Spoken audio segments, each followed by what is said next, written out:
আসসালামু আলাইকুম। একাদশ এবং দ্বাদশ শ্রেণীর সুপ্রিয় শিক্ষার্থীবৃন্দ, আশা করছি তোমরা সকলে ভালো আছো। ইতিপূর্বে তোমাদের ঋতুবর্ণন কবিতার ব্যাখ্যা এবং 3টি ধাপে এমসিকিউ দেওয়া হয়েছে। তোমাদের মধ্যে তাও অনেকে বলছে আরো কিছু এমসিকিউ দেওয়ার জন্য, ব্যাখ্যা সহকারে, কবিতার ব্যাখ্যা সহকারে। এজন্য আমি তোমাদের জন্য আরো কিছু এমসিকিউ ব্যাখ্যা সহকারে রেডি করেছি। চলো এগুলো আমরা একে একে দেখে নিই। তোমাদের যদি আরো অন্যান্য বিষয় সম্পর্কে, প্রবন্ধ বা কবিতা সম্পর্কে ভিডিও প্রয়োজন হয় বা এমসিকিউ বা যে কোনো কিছু প্রয়োজন হয়, তোমরা আমাকে কমেন্ট করে জানাতে পারো, আমি তোমাদের জন্য সেগুলো রেডি করব। গত ভিডিওতে আমরা 40 পর্যন্ত শেষ করেছি, এখন 41 থেকে শুরু করব। তারপর দেখো, ঋতুবর্ণন কবিতায় কারা পুনরায় গুঞ্জন শুরু করে।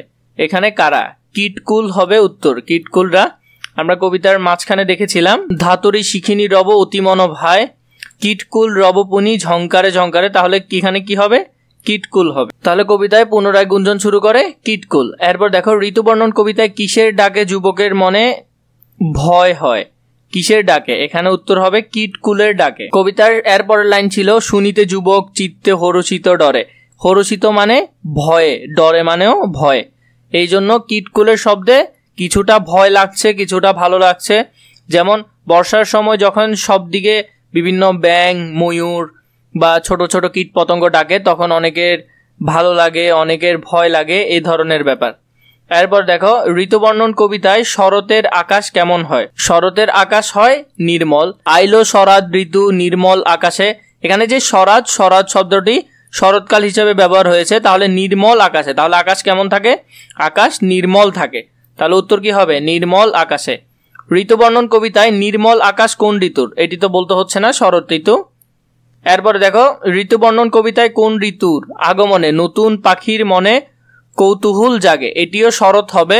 চলো কবিতায় আমরা দেখিনি। দেখো এখানে, নবীন খঞ্জন দেখি বড়ই কৌতুক।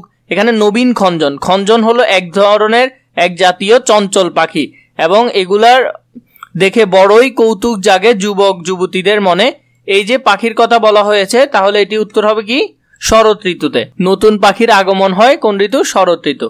এরপরে দেখো 46 নাম্বার। এরপর হলো 46, ঋতুবর্ণন কবিতায় কোন ঋতুর আগমনে তাম্বুল অধিক সুখ হয়। তাম্বুল মানে হলো যে আমরা যে পান সুপারি খাই অনেকে, এটাকে এখানে তাম্বুল বলে উল্লেখ করেছে। এটি কোন ঋতুতে, এটি হলো শরতের পরের ঋতুতে। উপজিত যামিনী দম্পতির মনে সুখ প্রবেশে হেমন্ত ঋতু, তাহলে এখানে কোন ঋতু, হেমন্ত ঋতু। শীত অতি যায় মানে শীত চলে যাচ্ছে এমন ভাব।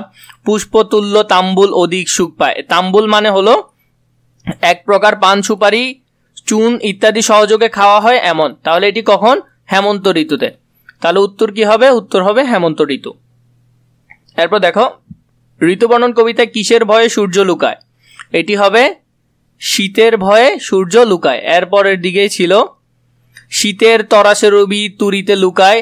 শীতের তরাসে মানে শীতের ভয়ে সূর্য তাড়াতাড়ি যে ডুবে যায়, এই ডুবে যাওয়ার কথা বলা হয়েছে। তুরিতে লুকায় মানে তাড়াতাড়ি চলে যায় বা ডুবে যায়, কারণ আমরা জানি শীতের সময় দিন খুবই ছোট হয়, তাই সূর্য তাড়াতাড়ি ডুবে যায়। এরপর দেখো, ঋতুবর্ণন কবিতায় দীর্ঘ সুখে কি পলকে পোহায়।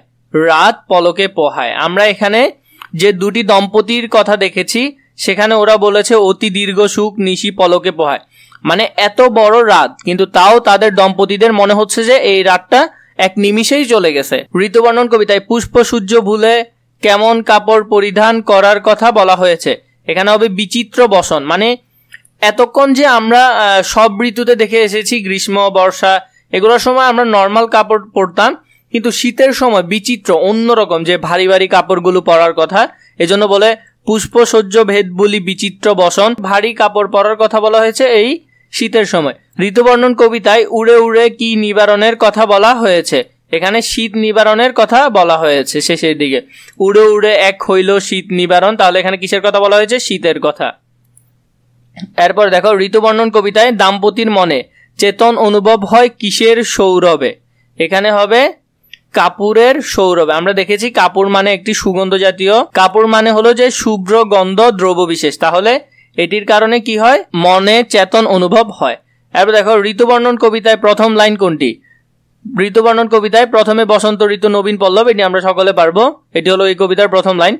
ঋতুবর্ণন কবিতায় শেষ লাইন কোনটি, এটি শেষ লাইন হবে, এখানে উত্তর হবে খ, দাম্পতির চিত্তে চেতন অনুভব। এরপর দেখো 54 নম্বরটি দেখো, ঋতুবর্ণন কবিতায় শুরুতে কোন ঋতুর কথা বলা হয়েছে? আমরা শুরুতে দেখেছি, শুরুতে বসন্ত ঋতুর কথা বলা হয়েছে। কবিতায় যদি আমরা প্রথম দিকে যাই, প্রথমে কবি বলেছেন প্রথমে বসন্ত ঋতু নবীন পল্লব, তাহলে কি কোন ঋতুর কথা প্রথমে বলা হয়েছে? বসন্ত ঋতু। তাহলে উত্তর হবে বসন্ত ঋতু।